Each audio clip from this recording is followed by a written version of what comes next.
¿Qué tal? ¿Cómo le va? Buenas noches. Avances, TV Rosario, señores, avances para todo el mundo. Bueno, mire, el tema es muy delicado. Y vaya si lo sabremos los que vivimos en este bendito país que tanto queremos y los que vivimos en la provincia de Santa Fe. El brutal ajuste te golpea y no te da tregua. No te da tregua en lo económico, no te da tregua en lo laboral, no te da tregua en lo social. Las políticas que se imponen, y usted lo van a escuchar al doctor Mario Perichón en algún momento más, desglosando el tema de la salud, se van a quedar sorprendidos. Es un brutal ajuste, que lo pagamos particularmente los trabajadores.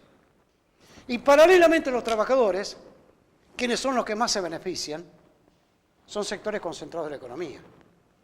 Pero a la par de todo esto, los que hacen los grandes negocios osados son los CEOs del Gobierno Nacional.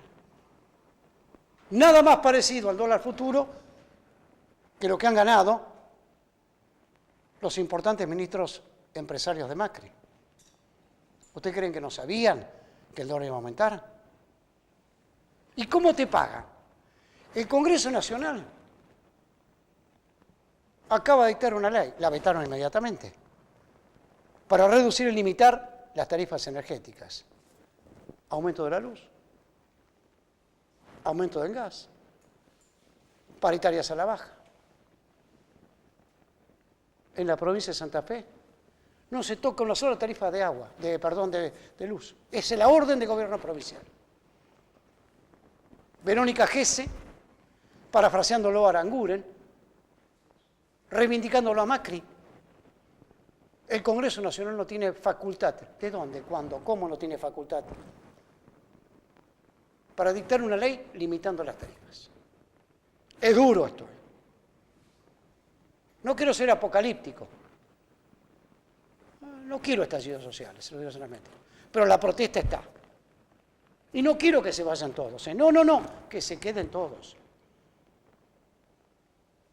Tampoco vamos a perseguir a los que votaron a Macri. No me interesa. Pero háganse cargo.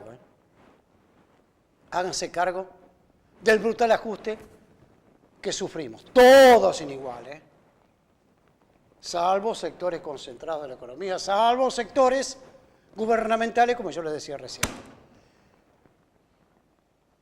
Generalmente los periodistas no hablamos de periodistas, ni bien ni mal.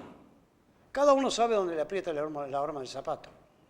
Ustedes jamás nos han escuchado a nosotros hacer periodismo de periodistas aquí en este programa o en los otros programas que tenemos en Santa Fe, por ejemplo, cubrimos las dos ciudades más importantes de la provincia.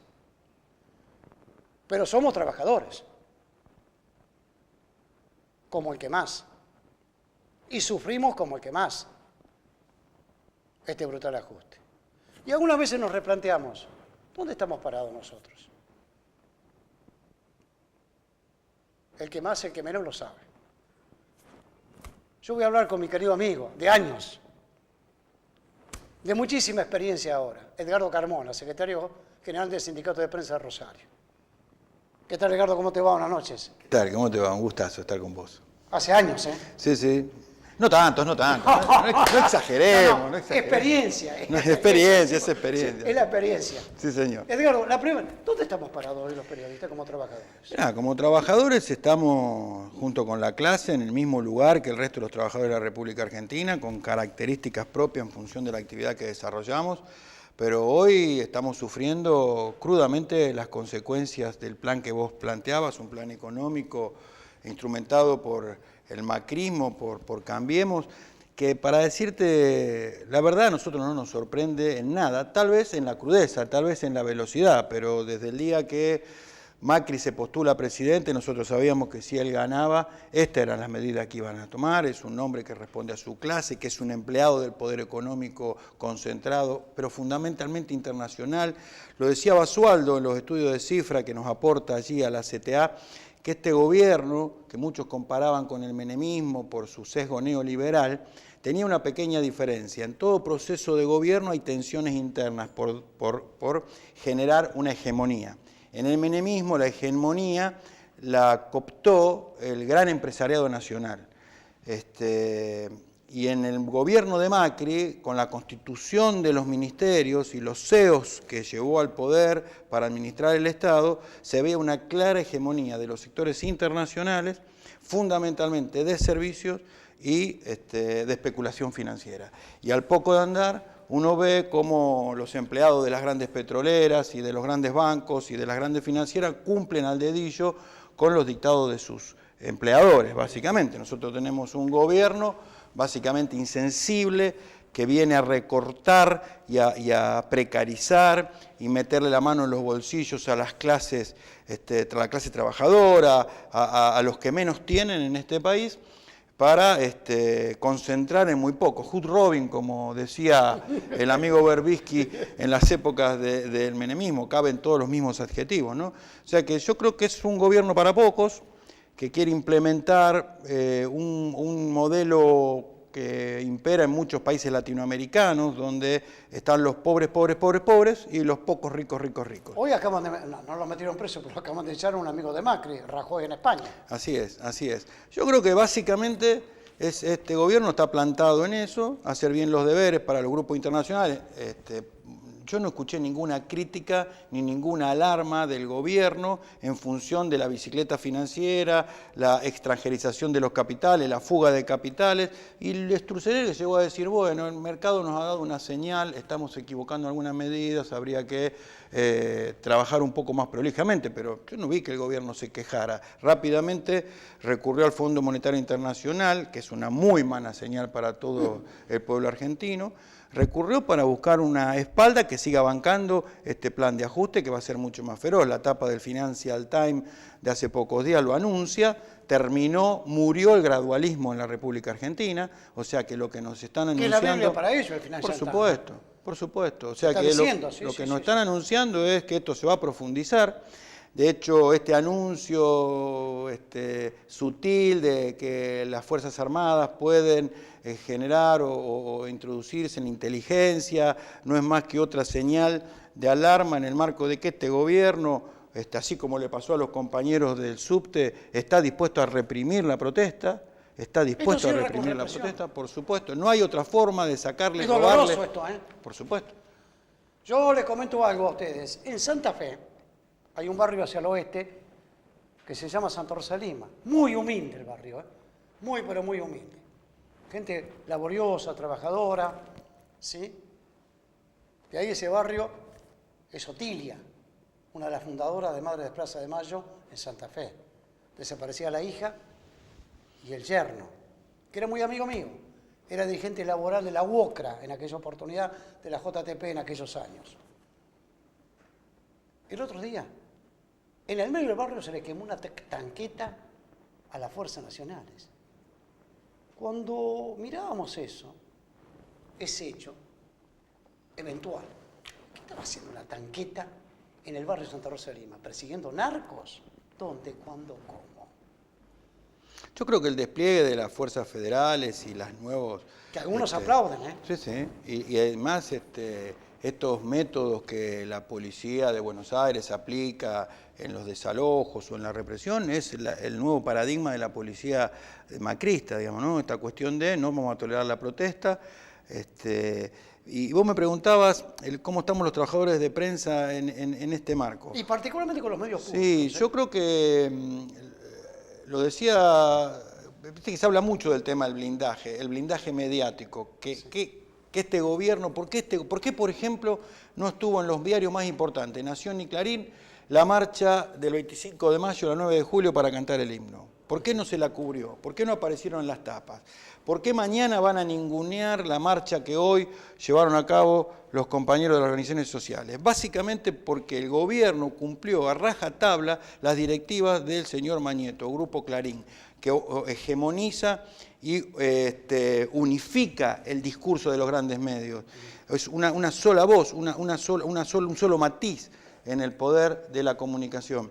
Digamos, y son marchas multitudinarias, ¿eh? Exactamente, son noticias. Son noticias. Macri cumplió perfectamente los deberes. Lo primero que destruyó fue la ley de medios, que lograba, aunque podía ser perfeccionada, lograba quebrar con los monopolios mediáticos. No solamente la destruyó con decreto de necesidad de urgencia, sino que después la profundizó dándole a Clarín Telecom, Cablevisión para todo el país, sin límites en la explotación, digamos, logró generar un pool de medios, un multimedio, un monopolio tan fenomenal que es muy difícil que en estos canales y en estos medios aparezca la disidencia, aparezca la pluralidad, que es lo que permite que no todos accedamos rápidamente a la diversidad, a la pluralidad y a entender lo que está pasando en nuestro país.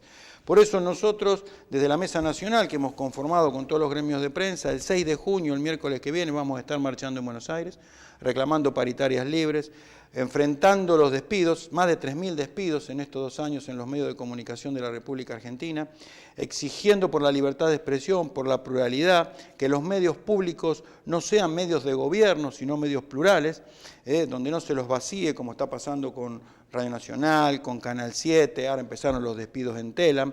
Digamos, para nosotros, el gobierno, que es el administrador del Estado, debe asegurar en nuestro país, así como tiene que asegurar salud, educación y seguridad, también la pluralidad y la información. Y hay algunos otros aspectos que es bueno destacarlos, Edgardo, ya que los dos somos periodistas y estamos en los medios de comunicación social, que a lo mejor pasan un poco desapercibidos para el gran público. Acá hubieron 30.000 muertos, no fue joda esto. Así es. Una feroz represión, sangrienta represión. Sangrienta represión en el país. Y no en vano, no porque fue una lucha, no, te mataban. No, por supuesto. Y hoy tenemos el negacionismo. Por supuesto. Hoy tenemos el negacionismo. Sí, ¿Qué sí. significa? Negarlo, ocultarlo. Los tenemos los pérfidos. Ideologías también del propio poder político nacional. O sea, se percibe que desde el poder del gobierno se intenta ir sondeando a ver hasta qué modo la sociedad es permeable a olvidar esta historia. Hasta ahora, yo creo que el pueblo argentino, en el hecho más grave que fue el 2x1 que quiso instalar la Corte, hubo una reacción popular tan importante, tan masiva como esto está internalizado en nuestro pueblo, que le ha generado un freno. Yo creo que a pesar de lo difícil, a pesar de lo grave de la situación, yo soy un esperanzado en que el movimiento obrero argentino, que el pueblo argentino va a estar a la altura de las circunstancias, va a poder frenar esta locura. Yo creo que nosotros tenemos que seguir marchando, protestando, reclamando que se cambien los lineamientos de este plan económico. Y como vos bien decís, acá la democracia llegó para quedarse, el pueblo tiene que poder reflexionar sobre las consecuencias de las elecciones y realmente cambiar su voto, ningún país puede progresar como nación independiente en este marco. Con estos planes de ajuste, con el fondo moneteando, tutoreándonos, realmente no hay ningún futuro en este marco, el pueblo lo sufre, hay hambre, hay desocupación, hay problemas enormes, y yo creo que la dirigencia sindical tiene que estar a la altura y generar de una vez por todas la fecha de paro nacional para indicarle directamente a este poder político que nosotros no estamos dispuestos a aceptar mansamente perder tantos años de derechos, de conquistas. Y bien lo decías, Edgardo, en la práctica todo este hambre, todo este brutal ajuste tiene su correlato con la derogación de leyes que son señeras, que establecen un marco tuitivo para el trabajador, como es la ley de contrato de trabajo. La quieren derogar, la quieren tumbar. Además hay un ministerio, el Ministerio de Trabajo se supone que es un administrador del equilibrio. Hoy vos no lográs que este Ministerio de Trabajo convoque a los sectores a discutir paritarias. Se desentienden de los compañeros de Buenos Aires, fueron a plantear la crisis que se vivía en algunas radios en Buenos Aires y el gobierno planteó que eso es una cuestión entre privados, cuando las licencias son públicas y estamos hablando de un derecho ciudadano a acceder y a tener medios plurales. Digamos, acá evidentemente no hay casualidades, no hay errores. Yo cuando me plantean, a mí me encantaría que a Macri le fuera bien.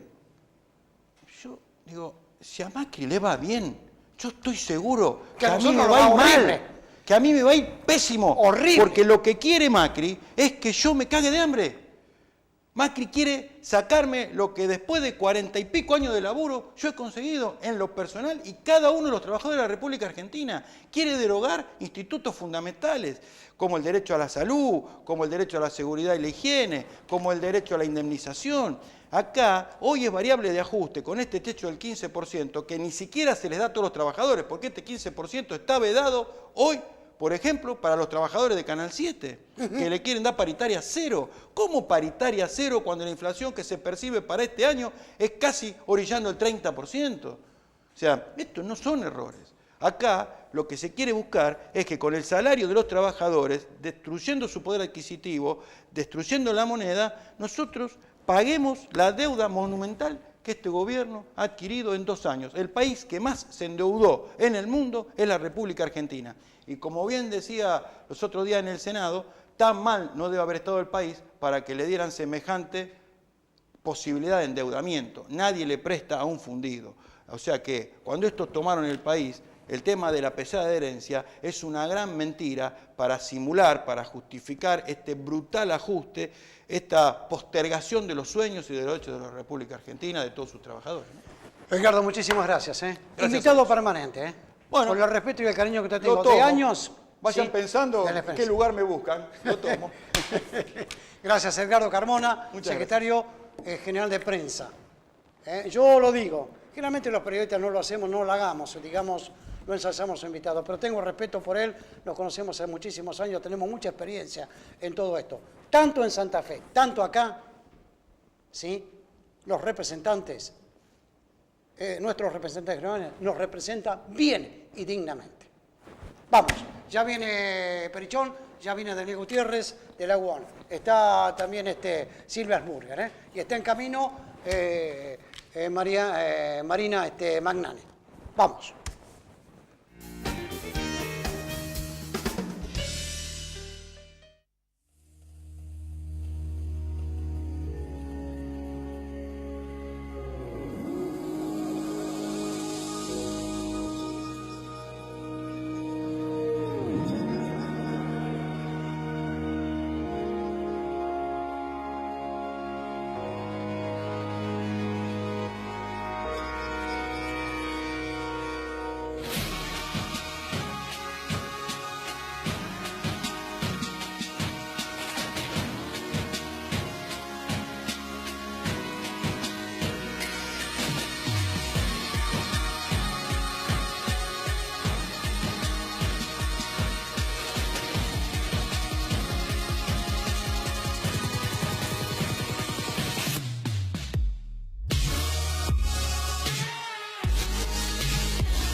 Bueno, el doctor Mario Perichón, especialista en salud pública, médico de amplia y rica trayectoria.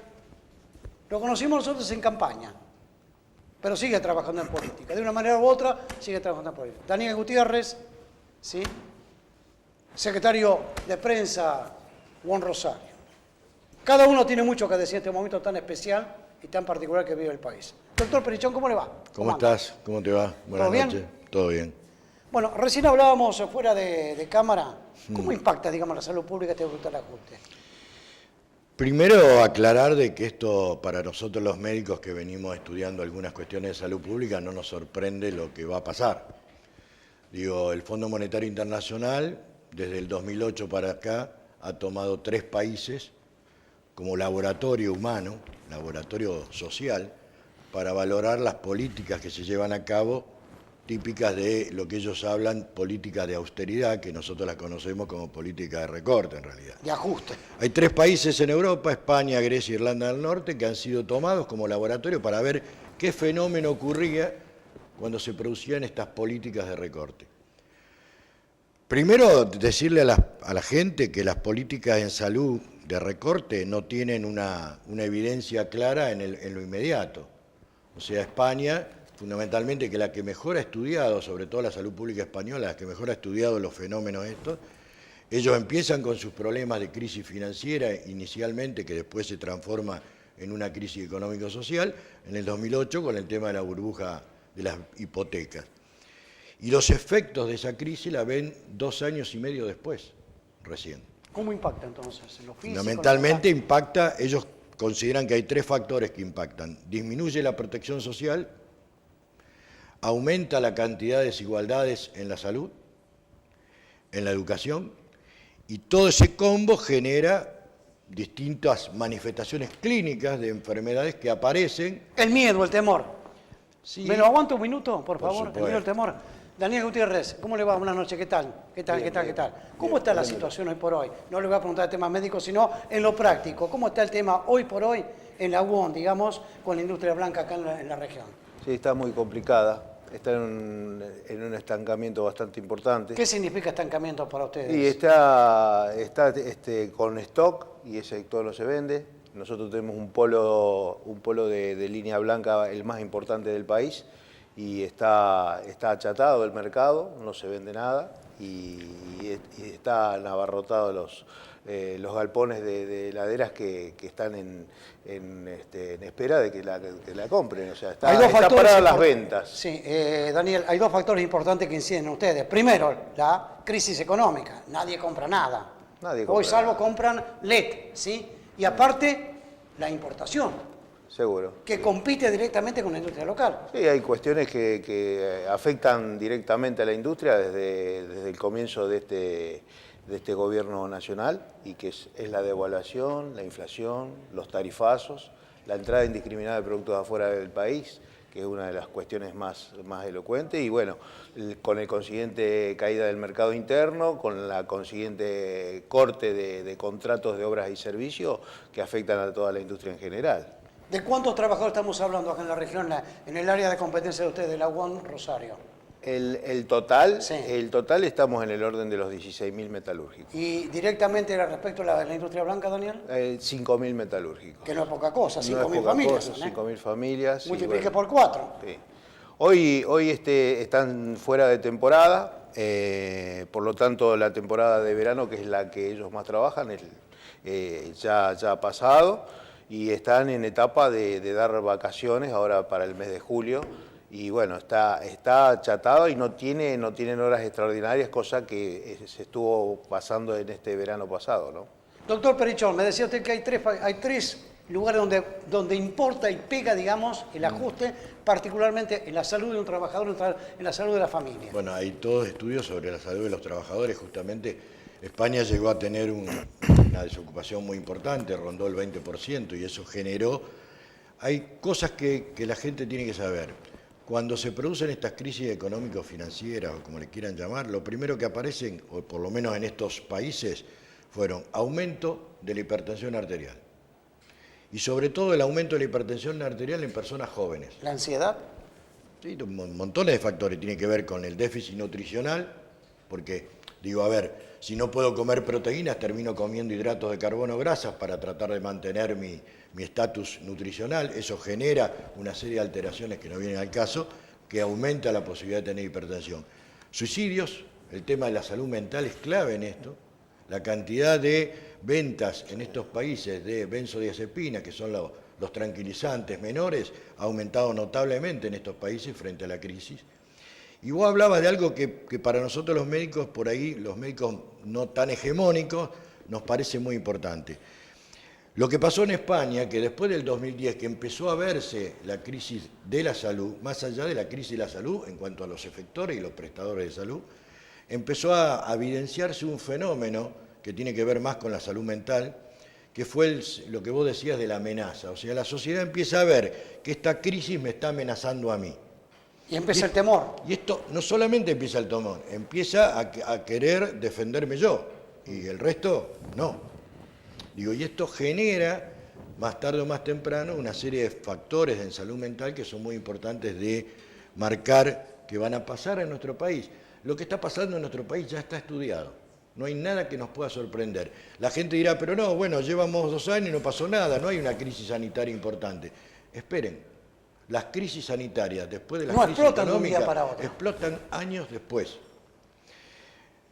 ¿Cómo Se ha explotan? reducido la cantidad de gente que consulta. Las consultas médicas en España se redujeron porque la gente tiene que estar pretendiendo hacer otro tipo de cosas para tratar de... Y lo del médico lo va postergando. Hay todo un fenómeno que ocurre, que son enfermedades que nosotros vamos a ver dentro de 5 o 6 años recién.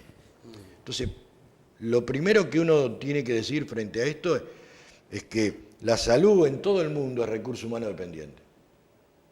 La gente confunde, cree que la salud es aparato dependiente y la salud es recurso humano dependiente. Y cuando uno ve ya los recortes que se están produciendo fundamentalmente en la provincia de Buenos Aires con respecto al recurso humano de los hospitales, más allá de que algunos nunca se van a inaugurar y están terminados, bueno, me parece que esto es un fenómeno que tenemos que empezar a mirar, porque yo entiendo que la gente esté preocupada por el dólar, esté preocupada por otras cosas, pero me parece que hay que tener mucho ojo con el impacto que va a tener en la salud de los argentinos muchas de estas políticas de austeridad, como la llaman. Y seguramente que eso después lo vamos a seguir hablando. El próximo gobierno, sea este o el que venga, que lo puede llegar a reemplazar a nivel nacional, sí, ¿por qué me pasa esto a mí? Bueno, es que... Ahí está. Es que este es el fenómeno de lo que va a pasar en salud. Lo económico lo vamos a ver ahora y lo podemos empezar a resolver cuando cambie este gobierno. Pero lo de la salud lo vamos a arrastrar durante años. Daniel Gutiérrez, me imagino que las empresas con las cuales ustedes tienen contacto, de la industria blanca aquí en Rosario y en el ámbito de aplicación de la UON Rosario, están haciendo sus perspectivas. ¿Cómo ven ustedes el futuro inmediato, digamos, sobre la producción y la competencia que tienen? Además, la situación gravísima de ajuste, pero la competencia que tienen con el ingreso indiscriminado de artículos importados. Sí, es muy compleja la situación y lo venimos denunciando desde un comienzo esto. Que cada vez se pone más compleja la situación en cuanto a la producción de estos trabajadores.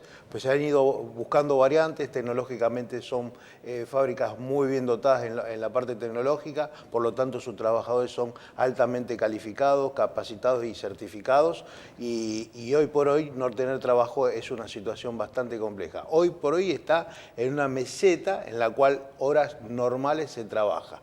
Pero la situación es compleja porque no se vende, no hay inversión y eso hace que esta bicicleta financiera afecte en forma directa. La entrada indiscriminada de productos de afuera del país ha sido terrible, abrieron las tranqueras directamente desde un comienzo y no las han cerrado. No decimos que las cierren completamente, decimos que sí. Por ejemplo, hay que proteger la industria local. Claro, por ejemplo, en el caso de las llantas, que tenemos el caso emblemático de Mefra Wells, las llantas entraron en el 2017 860.000 llantas. Hubieran entrado menos de la mitad y hoy los 100 muchachos que están en la calle estarían trabajando. Sí, sí.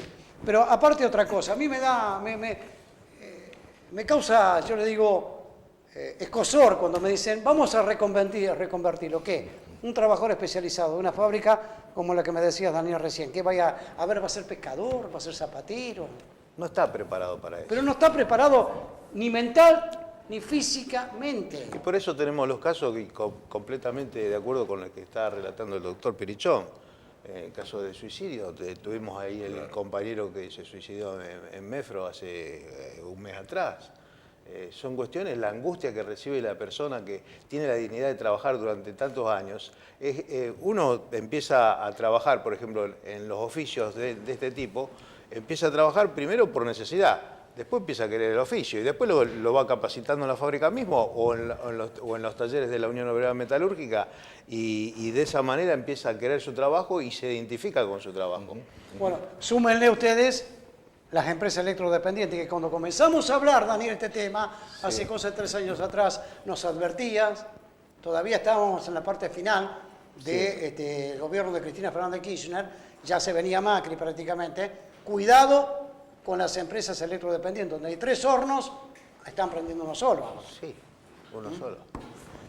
A ver, hambre, ¿cómo golpea el hambre? O sea que los primeros 1000 días de un niño son los más importantes para su futuro y su desarrollo, ¿no? Y ahí es donde aparecen los fenómenos del hambre. Hay algo que no tiene nada que ver con la salud, pero que es casi el paradigma de la pobreza y de las políticas que este gobierno está llevando adelante, que es la muerte de la mujer embarazada y de sus 3 hijos quemada en un barrio de Rosario, alumbradas con vela.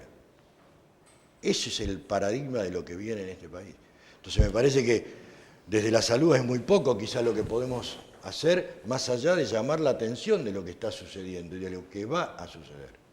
Entonces me parece que yo la vi a Marina hace un rato llegar y yo, las consignas... Sí, Marina Magnani, concejala de Las Unidad consignas Ciudadana. a veces reducen cosas, ¿no? Uno decía que la patria es el otro. Hoy la consigna, la patria es de ellos. ¿Y el otro no existimos? Ahí está. Y el otro. Ese es el gran problema. Daniel. Sí, es Usted es complejo. una buena, al menos conseguir una paritaria. Sí, la paritaria UON No lo ha que salido. querían. No lo que se quería, pero Ni tampoco lo está que le cerca. ofrecieron inicialmente, porque era una miseria lo que le ofrecía. Sí. Sí, es una especie de ingeniería. La verdad que los paritarios UON han puesto todo su empeño y entre los cuales está nuestro secretario general Antonio Donelo, en el Secretariado Nacional. Y bueno, se ha logrado que los 4.000 pesos no remunerativos del año anterior se incorporaran a la base de cálculo y esa base de cálculo da una cifra de un 2.60%. Más. Sí, correcto, sobre los valores a la paritaria terminada el 31 Y de están marzo cerca del pasado. 20% ustedes más o menos Sí, aproximadamente. sobre ¿no? ese valor, al 1 de abril se le agrega un 9% acumulativo. Y acumulativo, sí, se da unas décimas más, da un 11,83% y a ese porcentual en julio próximo, a partir del 1 de julio, le da un 6% más también acumulativo y ahí estaríamos arribando un 18,54%. Eso es lo que se ha logrado, no estamos conformes, pero Lo ofrecieron el 14 o el 13 en un momento determinado. Sí, era muy poco, 12%, arrancaron con eso y bueno. Sí, gratis. Lo importante es que también en la base de cálculo el mínimo global de referencia para las categorías más bajas es de arriba a 16.800 pesos a julio próximo. Así que bueno, ahí está un poquito más, se han solidarizado los compañeros de UON y también la parte empresaria y ha arribado un 24%. Le agradezco a los dos. Muy amables. Buenas noches. Gracias a vos, Alberto. Le agradezco a los dos. Bueno, resolvamos. Ya está Marina, ya está Silvia. Ustedes deciden. Bueno, vamos. Avanza Rosario.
Bueno, ahí me quedó un detalle recién con Daniel Gutiérrez y nosotros lo reafirmamos ahora, ¿sí? Próximo lunes, en la sede de la UON, aquí en Rosario, en nuestra ciudad, conferencia de prensa. Conferencia de prensa. Diputados nacionales, Alejandra Rodenas, el diputado radical, se me escapó el nombre en este momento, que es del Frente Progresista, pero está medio separado ahora, Pablo Serra. No. Contigiani, que fue ministro de la Producción, muy buen ministro de la Producción. Si comparamos con la actual, que no aparece por ningún lado. Y cuando aparece, no parece que no aparece. Del FRADE también va a estar, del Interbloque Igualdad. el registro de deudores morosos en el sector metalúrgico. Conferencia de prensa lunes por la mañana.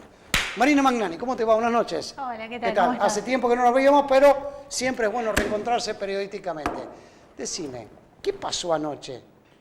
Y no me hago el pícaro, ¿eh? No. ¿Ustedes le votaron No. el aumento No. en el transporte urbano de pasajeros a FAIN? No, por A ver, supuesto que no. explícame. Por supuesto que no. Hay una maniobra que hacen algunos medios de la ciudad que desinforman y dicen el Consejo le aprobó atribuciones a la Intendenta para aumentar el boleto. Hay que decir las cosas como son. No somos el Consejo en su totalidad, sino el bloque del socialismo en alianza con Cambiemos. En alianza con Cambiemos. En alianza con Cambiemos no es la primera vez que lo hacen. Aumentaron el boleto. Cuando yo ingresé al cuerpo, el boleto salía 5.75 en diciembre del año 2015. Hoy sale... ¿Ayer? En diciembre del 2015 ¿Ayer? salía 5.75. Sí. 5.75. Hoy sale 12.93. Un aumento del 120%. ¿Aumentaron los sueldos 120%, que yo sepa? No aumentó nada el 120% en beneficio de los trabajadores. Solo las tarifas aumentaron por encima de eso. Es más... Ni el hablar de las salario- tarifas energéticas, que son iguales o peores que las de Macri. Sí, tarifas en Buenos Aires ya eran 1.600, pero digo, el salario no solo no aumentó el 120%, sino que además se devaluó, porque hubo una devaluación, porque hubo inflación, se perdió capacidad adquisitiva. Contrariamente a lo que ocurre con los salarios, las tarifas aumentan, el transporte aumentó 120% al día de hoy. Estamos hablando de un escenario donde va a salir 14,80, porque con estas atribuciones que se le dan a la intendenta puede llegar hasta el 90% del costo, lo puede aumentar la intendenta por decreto. Entonces vamos a estar con un boleto de un 14,90. Esto es muy preocupante para la familia trabajadora. Porque mucha gente se va a bajar del sistema, ya ocurrió, tenemos 8 millones menos de boletos que el año pasado. Que se van a la bicicleta, por ejemplo. Se van a la bicicleta, van a caminar o las familias buscan otra manera de movilizarse, pero esto es grave porque a la vez es un ciclo de desfinanciamiento del transporte que lo empeora. Digamos, estamos hablando... ¿Por qué se llega a esta situación? ¿Hay un recorte de los subsidios a nivel nacional que lo terminan pagando los usuarios? Sí, Cambiemos anunció el retiro de los subsidios que implican una gran parte del mantenimiento del sistema y anunciaron que los van a retirar y lamentablemente entendemos nosotros que de parte de la Intendencia y del gobernador, en vez de hacer una convocatoria a todos los sectores de la provincia para exigir que se mantengan esos subsidios, que no son subsidios dados como una gracia, es plata que pagamos en el impuesto al gasoil. Cada vez que nosotros cargamos gasoil, hay un componente de la tarifa que son impuestos para el sistema de transporte. Es decir, lo que nosotros pagamos va a Nación, Nación lo devuelve en la forma de subsidios. O sea, lo que nos van a quitar es algo que está por ley definido, que tiene que ser para el transporte. Lo van a retraer. Ahora, ¿qué está haciendo el gobernador? ¿Qué está haciendo la intendenta? Nosotros le dijimos, convóquennos a la oposición, hagamos juntos un reclamo en Buenos Aires, pensemos propuestas de financiamiento para gravar a sectores de la economía que pueden aportar al sistema, pero eligen recargar a los trabajadores y trabajadoras. Si vos haces una pregunta ideal, ¿qué está haciendo el gobernador? ¿Sabes dónde está el gobernador en este momento? En Tailandia. Capital mundial de la prostitución. No está haciendo eso, no. Está hipotéticamente vendiendo productos de nuestra provincia en aquel país asiático. ¿Con qué lo van a pagar? Y yo no descalifico al tailandés. Es un país muy humilde. ¿Sabe dónde está Bonfatti? El que levantó la mano para votar el pacto fiscal. Brutal ajuste, que es la antesala de la avenida del Fondo Monetario Internacional, integrando la comitiva en representación de Santa Fe, que preside Jorge Triaca, en la OIT. ¿Cómo? No desgranan posiciones progresistas. Y gracias a Macri se van de viaje. Y entonces, María... Perdón, digo, el problema de esto es que se están vendiendo productos de la provincia, pero ¿qué tipo de productos? Productos primarios. Digo, el gran problema que nosotros tenemos es que la economía se está primarizando, una economía que costó muchísimo tiempo industrializarla de forma incipiente y ahora volvemos a primarizarla priorizando que oleaginosa, productos agrícolas, que no está mal esto, no estoy diciendo que esté mal, pero lo que nosotros necesitamos es agregar valor agregado, porque lo que genera trabajo, lo que genera industrialización, que la gente se quede en los lugares, que tenga de qué vivir, es la industria. Hoy eso en Santa Fe está muy golpeado, están cerrando pymes todos los días. Vos lo decías, hacías alusión a la ministra de Producción. La ministra de Producción estuvo en una pyme de la ciudad que cerró hace 2 días y le dijo, vendan la casa al departamento para pagar las deudas. Ajá. En vez de poner la EPE al servicio del financiamiento de la industria, ¿A qué empresa te referís en este caso? Hubo muchas empresas que cerraron estos días, Metalcrom, otra metalúrgica, que ahora no tengo el nombre presente. A Metalcrom previamente la ministra la Alicia Siciliani fue y los apretó. Les dijo que si usted, pero lo dijo Juan Alcaraz acá de la multisectorial. Sí. Inconsistencias. Les dicen a las empresas que parte de la crisis tiene que ver no con el proyecto macroeconómico, no con el aumento de tarifas, con la dolarización de los insumos.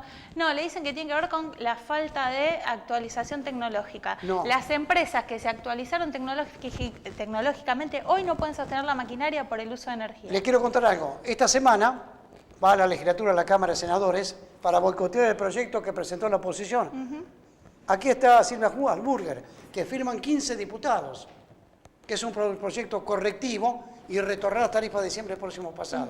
Ella fue a avalar, Verónica Gesse, la secretaria de Energía, fue a avalar el proyecto o algunos proyectos que están en la Cámara de Senadores. Por eso lo que decíamos es que si bien hacia afuera hay un escenario donde pretenden que cambiemos, sea oposición, en realidad cuando uno los ve, toman las mismas medidas. Pero vuelvo a decirlo, la señora Verónica Gesse reivindicó y parafraseó la posición de Macri y Aranguren.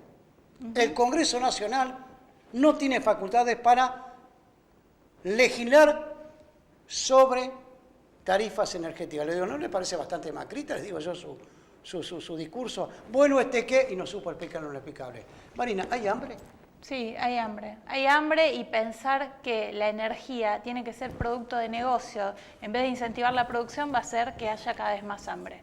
Porque por cada empresa que cierra, cada pyme que cierra, hay una familia que va a dejar de comer o va a disminuir su consumo de alimentos. A este camino llegamos a fin de año con un boleto de 25 pesos.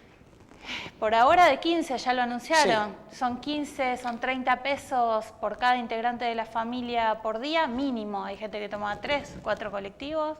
Pensemos una economía donde empezamos a ser pobres energéticos, ¿no? Este concepto que en Europa se usa mucho y es excepcional. Nosotros vamos a ser el 80% de la población pobres energéticamente. Es decir, las tarifas nos comen hasta el 25% del salario. Sí, para ir cerrando, yo hay cosas que sí las entiendo.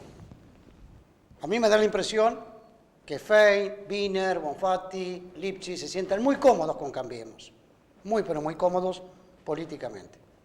Horas antes de este acuerdo con el PRO, que hace lo suyo y hace su juego, obviamente. Resubieron a los movimientos sociales. Y a la postre van y votan, se alían en contra de la gente. Es una cosa de loco, ¿no?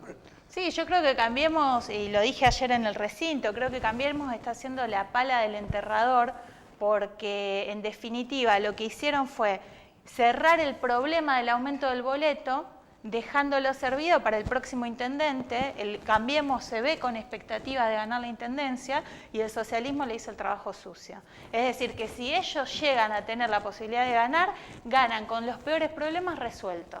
O sea, los peores ajustes se hicieron. Lipschitz le hizo todo el trabajo sucio junto con los gobernadores Están a la venida del trabajando Fondo para Monetario Internacional con el pacto fiscal. Y está golpeando duramente. Además hay otro detallecito que no quiero que lo dejes escapar. A cambio de esa bendita ley a nivel nacional que dice que va a beneficiar a las pymes, que no es tanto así. No, es una farsa. Hubo una ordenanza que aprobaron también ayer, donde lo que hace es estancar la alícuota del DREI para las pymes. DREI. Del DREI y de algunas otras tasas menores. Pero digo, instalan esta idea absurda, estúpida, que lo instalaron también con el tema de los impuestos en las tarifas, de que el problema en la Argentina son los impuestos. Claro. Nosotros decimos, el problema en la Argentina es la importación indiscriminada, es la competencia desleal hacia la pyme, es la dolarización de las tarifas y de los insumos, es una política de reducción del consumo interno. Ese es el problema de las pymes, no el derecho de registro de inspección, No la parte impositiva. Que la de caída la significa menos calidad de vida, menos obras para los rosarinos. Marina, te agradezco infinitamente. No, ustedes. Ya viene Silvia Burger, ¿eh? Avances.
Y en el medio de todo esto, la pelea por la paridad. Silvia Burger, ¿cómo le va? ¿Qué dice usted? ¿Qué tal? ¿Cómo estás? Diputada provincial, Interbloque Igualdad. ¿Sí? ¿Cómo está el tema? ¿Cómo terminó, digamos, después de la lucha que hicieron ustedes, postergaciones en la Cámara de Diputados? Coméntenlo para la teleaudiencia, ¿cómo está el tema paridad de géneros? ¿Qué significa 1 y 1 en la composición de listas? Una media sanción, una vuelta, una media sanción de nuevo. Peleita, Peleita, Bueno, esta vez salió por unanimidad. Sí. En la Cámara de Diputados. La tema es la pelea en las comisiones. Ah, sí, sí. Yo que creo... le trae las bambalinas. Sí, en las comisiones, y yo creo que este es un debate que es adentro de la legislatura, pero se gana la pelea en la calle. Claro. Porque que haya salido por unanimidad la paridad es por todo el movimiento feminista y las organizaciones de mujeres que están peleando en la calle, ¿no? Que han salido con el 8M, que vamos a estar el próximo domingo 3 de junio, que hemos estado dando todo este debate por la legalización del aborto. O sea, esa movilización feminista ha permitido que por unanimidad se apruebe en la Cámara de Diputados la paridad y bueno, y esperamos que esto se recepte también en el Senado y que pronto sea ley. Hay ya 6 provincias que tienen ley de paridad, hay paridad en el orden nacional. Santa Fe también tiene que tener paridad para el calendario electoral del 2019. ¿Qué significa la ley de paridad con esta media sanción si se aplicara, digamos, si resultara aprobada tal cual el proyecto que elaboraron ustedes en diputados? Significa que las listas a diputados provinciales, a consejos municipales y a las comisiones comunales tienen que estar integradas mitad por mujeres y mitad por varones, puestos alternadamente, un varón, una mujer, una mujer, un varón.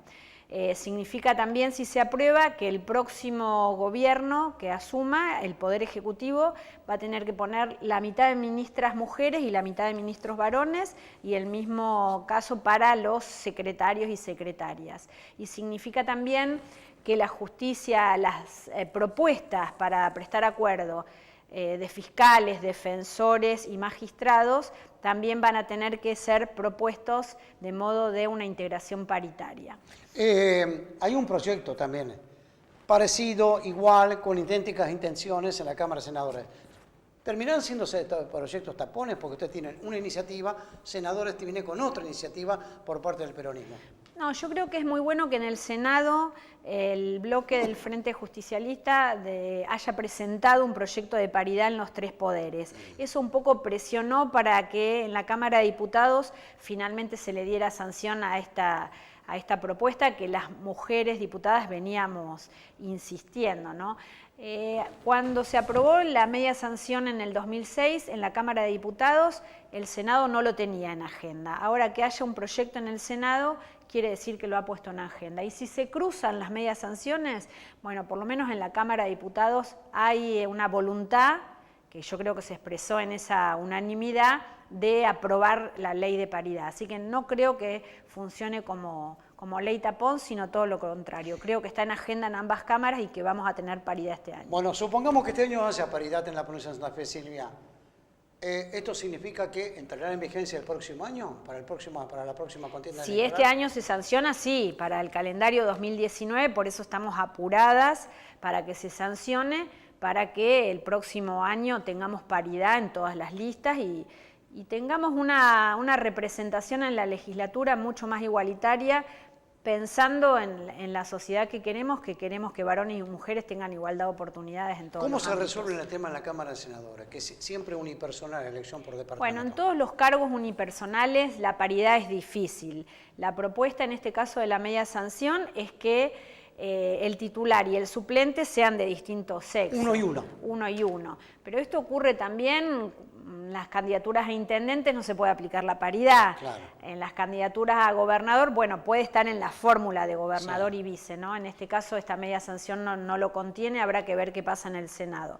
Pero para que en la Cámara de Senadores tengamos paridad, bueno, en una futura reforma de la Constitución habrá que discutir un mecanismo. ¿Usted ve que se ha hecho carne, digamos, en la gente, digamos, en la opinión pública, digamos, en la sociedad, el tema de la paridad? Yo creo que se ha hecho carne en las reivindicaciones de las agendas de las mujeres. O sea, que la sociedad está reclamando una sociedad donde haya igualdad de oportunidades, donde no haya discriminación, y que se expresa en todo lo que estamos viendo, en las movilizaciones, en los movimientos de Cuéntalo, donde se están denunciando situaciones de acoso, de abuso que antes no se denunciaban.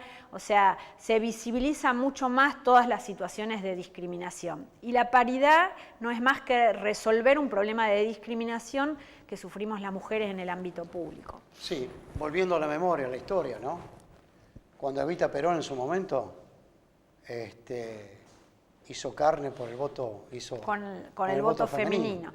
Bueno, yo creo que las mujeres de hoy que luchamos por la igualdad somos tributarias de todas esas mujeres. Esa lucha, ¿no? Esa lucha que no es nueva, no nacimos de un repollo las que luchamos hoy por la igualdad, sino que en Argentina desde principio de siglo, por citar a Alicia Moró, Alfonsina Storni, y bueno, y por supuesto esa lucha por el sufragio que se concretó con Eva Perón a mediados del siglo XX, ¿no? Bueno, y ayer nomás, porque hace 4 o 5 años, ¿quién hablaba de la lucha de la mujer hoy por hoy y la defensa de la mujer? ¿Quién hablaba de violencia de género? Eran muy pocas ustedes. Hasta hace muy poco, nadie. Ustedes que yo tengo noticias de que peleaban permanentemente, ¿sí? Así es. Hasta hace muy poco, diría yo, hasta el 3 de junio del 2015, las que peleábamos para erradicar la violencia sexista era el movimiento de mujeres. A partir de ese femicidio de Chara Páez, una niña de 14 años asesinada por su novio, hay una especie de hartazgo, de quiebre, un punto de inflexión. Y la sociedad se apropia de esa demanda y sale a la calle reclamándole al Estado que tome en sus manos una política pública para erradicar la violencia sexista, que se expresa en el movimiento Ni Una Menos, que luego toma otras reivindicaciones a favor de una sociedad sin discriminación. No obstante, hoy por hoy, los crímenes sexistas siguen existiendo. Siguen es existiendo. Muy duro, La diferencia entre antes y ahora es que ahora se denuncian, se visibilizan. Claro. Y la diferencia entre antes y ahora es que las mujeres no están dispuestas a tolerar situaciones de violencia que antes toleraban.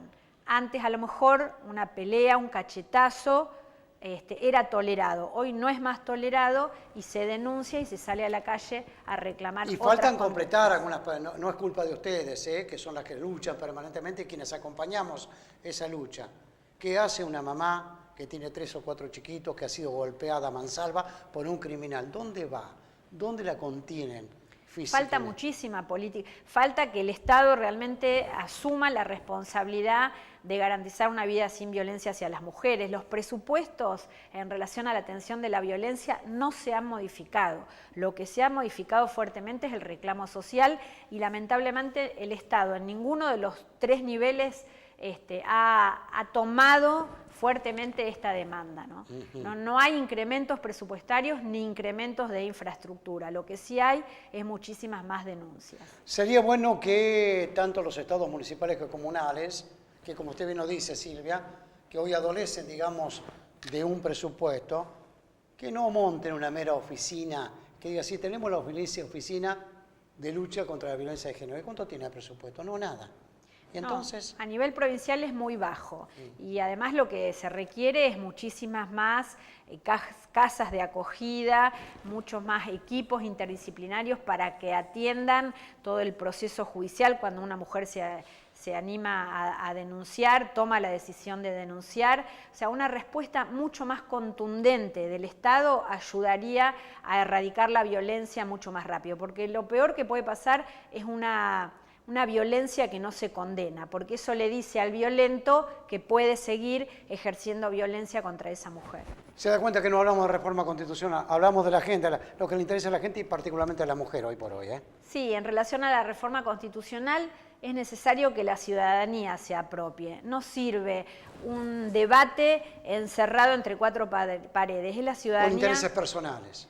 O con intereses políticos, sí, a lo mejor. Lo que necesitamos es que las personas, la ciudadanía, se apropien de esa reforma para que puedan expresar que sí y que no debe reformarse en la Constitución. Silvia, muchas gracias.